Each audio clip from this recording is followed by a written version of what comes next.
ಧನುಸ್ಸು ರಾಶಿ, ಏಕಾಗ್ರತೆಯ ಕೊರತೆಯಿಂದ ಒಂದಷ್ಟು ನಷ್ಟವನ್ನ ಮಾಡ್ಕೊಳ್ತೀರಿ. ವ್ಯವಹಾರವನ್ನ ನಡೆಸ್ತಾ ಇರ್ತೀರಿ, ವ್ಯವಹಾರದಿಂದ ಲಾಭ ಬರಬೇಕು, ನಿಮ್ಮ ಗಮನ ಮಾತ್ರ ಅಲ್ಲಿರುವುದಿಲ್ಲ. ಮಾಡುವಂತಹ ವ್ಯವಹಾರದಲ್ಲಿ ವ್ಯಾಪಾರದಲ್ಲಿ ಗಮನವನ್ನು ಕೊಡದೇ ಇದ್ರೆ ನಷ್ಟ ಆಗೋದ್ರಲ್ಲಿ ಆಶ್ಚರ್ಯ ಏನಿದೆ? ಸ್ವಾಭಾವಿಕವಾಗಿ ಆಗತ್ತೆ ಅದು. ಆದ್ರಿಂದ ನಾವು ಮಾಡುವಂತಹ ಕೆಲಸ, ವ್ಯಾಪಾರ, ವ್ಯವಹಾರಾದಿಗಳಲ್ಲಿ ನಮ್ಮ ಪರಿಪೂರ್ಣವಾದಂತಹ ಗಮನ ಇರಬೇಕು. ಆಗ ನಷ್ಟವನ್ನ ತಪ್ಪಿಸಬಹುದು ಅಂತ ಅರ್ಥ. ಖರೀದಿಯಿಂದ ಲಾಭ ಮತ್ತೆ ಸಂತೋಷ ಇದೆ. ಯಾವುದಾದ್ರೂ ಒಂದು ಪದಾರ್ಥವನ್ನು ಕೊಂಡುಕೊಳ್ತಕ್ಕಂಥದ್ದು, ಅದರಿಂದ ಒಂದಷ್ಟು ಲಾಭವಾಗುತ್ತೆ.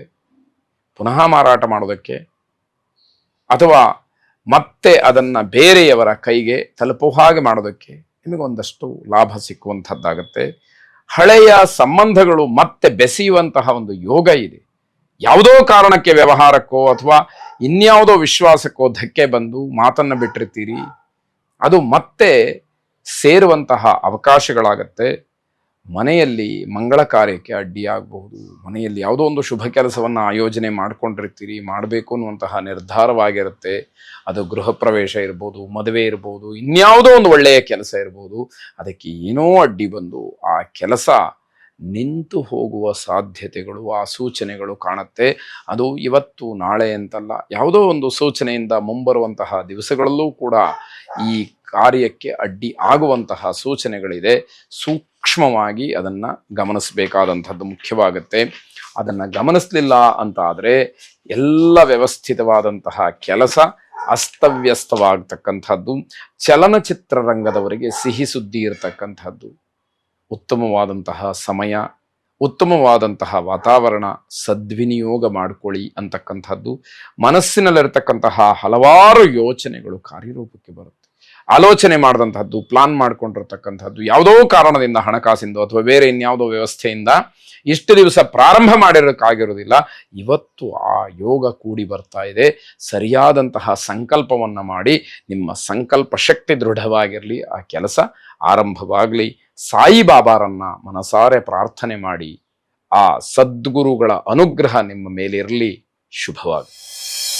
ಮಕರ ರಾಶಿ, ನಿಮ್ಮ ವೈಯಕ್ತಿಕವಾದಂತಹ ವಿಚಾರದಲ್ಲಿ ಸಣ್ಣ ಪುಟ್ಟ ಬದಲಾವಣೆಗಳನ್ನು ಕಾಣ್ತೀರಿ. ಅದರ ಅಗತ್ಯತೆಯೂ ಕೂಡ ನಿಮಗೆ ಇರುವಂಥದ್ದು. ಅದು ತಿದ್ದುಪಡಿ ಆಗಬೇಕು. ಕೇವಲ ಬದಲಾವಣೆಯಾಗಿ ಮತ್ತೆ ಅದೇ ಸ್ಥಿತಿಗೆ ಹೋಗುವಂಥದ್ದಲ್ಲ. ತಿದ್ದುಪಡಿ ಅಂತಂದ್ರೆ ಮತ್ತೆ ಆ ರೀತಿಯ ವಿಷಯಗಳಿಗೆ ಹೋಗಬಾರ್ದು ಅಂತ ಅರ್ಥ. ಆರೋಗ್ಯದ ಬಗ್ಗೆ ಹೆಚ್ಚು ಗಮನ ಹರಿಸ್ಬೇಕಾಗತ್ತೆ. ಆರೋಗ್ಯ ನೀವು ಹೇಳ್ದಾಗೆ ಕೇಳ್ತಾ ಇಲ್ಲ. ಆಸ್ತಿ ವಿಚಾರದಲ್ಲಿ ಸ್ವಲ್ಪ ಮಟ್ಟಿಗೆ ಗೊಂದಲವನ್ನು ಮಾಡಿಕೊಳ್ತೀರಿ. ಅದನ್ನು ನಿವಾರಣೆ ಮಾಡಿಕೊಂಡ್ರೆ ನಿಮಗೆ ಕ್ಷೇಮ. ನಿಮ್ಮ ವ್ಯವಹಾರ ಬಹಳ ಸುಲಭವಾಗಿ ನಡೀತಕ್ಕಂಥದ್ದಾಗುತ್ತೆ. ಬೇರೆಯವರಿಂದ ಸಹಾಯವನ್ನು ನಿರೀಕ್ಷೆ ಮಾಡಿ ಸೋತು ಹೋಗ್ತೀರಿ. ಯಾರೋ ನನಗೆ ಸ್ನೇಹಿತರೋ ಬಂಧುಗಳೋ ಸಹಾಯ ಮಾಡ್ತಾರೆ, ನನ್ನ ಕಷ್ಟಕ್ಕಾಗ್ತಾರೆ ಅಂತ ನೀವು ಅಂದ್ಕೊಳ್ತೀರಿ. ಅದು ನಿಮ್ಮ ಭ್ರಮೆ ಅಷ್ಟೇ. ಯಾರೂ ಕೂಡ ನಿಮ್ಮ ಕಷ್ಟಕ್ಕೆ, ನಿಮ್ಮ ಸಹಾಯಕ್ಕೆ, ನಿಮ್ಮ ಬೆಂಬಲಕ್ಕೆ ಬರುವುದಿಲ್ಲ. ನಿಮ್ಮನ್ನು ನೀವೇ ನೋಡ್ಕೊಳ್ಬೇಕು, ನಿಮ್ಮನ್ನು ನೀವೇ ರಕ್ಷಣೆ ಮಾಡ್ಕೊಳ್ಬೇಕಾದಂತಹದ್ದು. ಹೊಸ ವಾಹನದ ವಿಚಾರದಲ್ಲಿ ಬೇಸರ ಉಂಟಾಗುತ್ತೆ. ಯಾವುದೋ ವಾಹನವನ್ನು ಹೊಸದಾಗಿ ಕೊಂಡುಕೊಂಡಿರ್ತೀರಿ ಅಥವಾ ಕೊಂಡುಕೊಳ್ಬೇಕು ಅನ್ನುವಂತಹ ಒಂದು ವಿಚಾರದಲ್ಲಿರ್ತೀರಿ.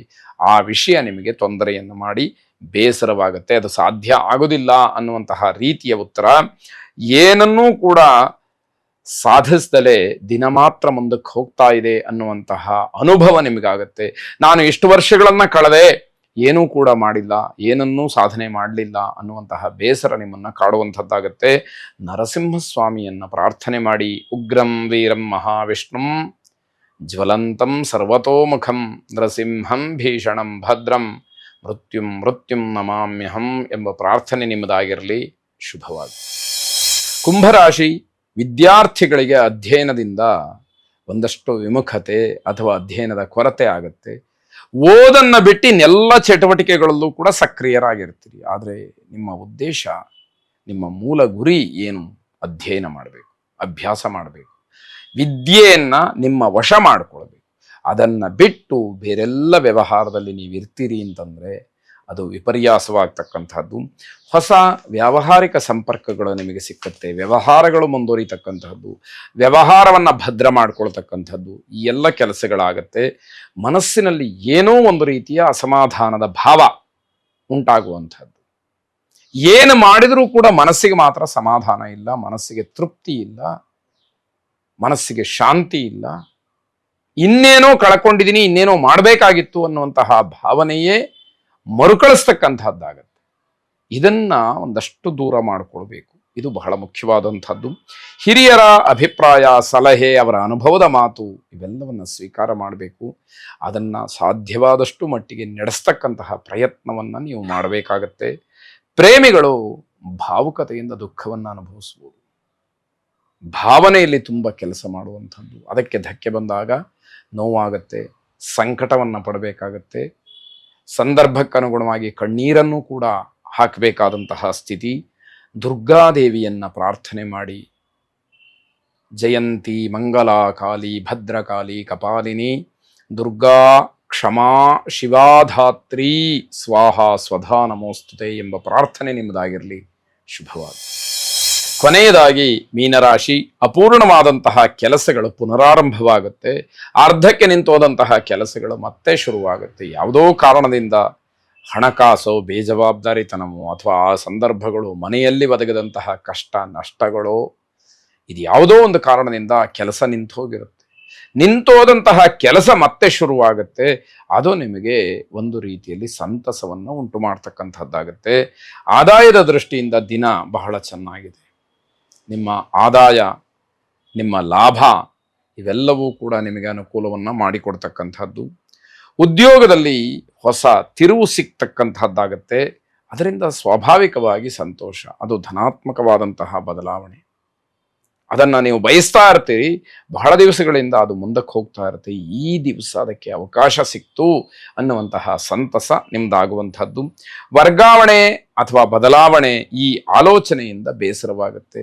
ಯಾವುದೋ ಒಂದು ಕಡೆ ಕೆಲಸ ಮಾಡ್ತಾ ಇರ್ತೀರಿ, ಅಲ್ಲಿಂದ ಇನ್ನೆಲ್ಲಿಗೋ ವರ್ಗಾವಣೆ ಆಗುತ್ತೆ, ಸ್ಥಳ ಬದಲಾವಣೆ ಆಗುತ್ತೆ, ಮನೆ ಬದಲಾವಣೆ ಆಗುತ್ತೆ, ವಾಹನ ಬದಲಾವಣೆ ಆಗುತ್ತೆ, ಅಥವಾ ಇನ್ಯಾವುದೋ ದ್ರವ್ಯ ಬದಲಾವಣೆ ಆಗುತ್ತೆ. ಈ ರೀತಿಯ ಬೇಸರ ನಿಮ್ಮನ್ನ ಕಾಡುವಂಥದ್ದಿದೆ.